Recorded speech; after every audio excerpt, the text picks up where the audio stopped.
آج گھر سے فون آئی کہ گھر میں بچیاں ہیں اور ان کے رشتے نہیں ہو رہے، تو اس کے لیے اس رمضان مبارک کے ساتھ ایک وظیفہ جو سب نے پڑھنا ہے،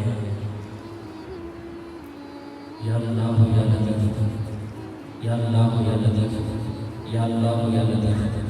اس وظیفے کو 313 بار ہر نماز کے بعد اول و آخر 11 بار درود شریف پڑھنا ہے۔ انشاءاللہ 41 دن تک یہ وظیفہ کرنا ہے۔ 41 دن سے پہلے یہ رشتہ ہو جائے گا، لیکن اس کو 41 دن پورا کرنا ہے۔ یا اللہ یا لطیف، اس وظیفے کو 41 دن تک جس کا رشتہ نہیں ہوتا وہ بچی خود پڑھے، اگر اس کا کوئی مسئلہ ہے، کوئی وجہ ہے تو اس کی بات بھی پڑھ سکتے ہیں۔ یا اللہ یا لطیف 313 بار اول آخر 11 بار درود شریف ہر نماز کے بعد یہ پڑھیں، انشاءاللہ اللہ پاک بہت اچھے اور بہت اچھے نصیب لکھ دے گا انشاءاللہ۔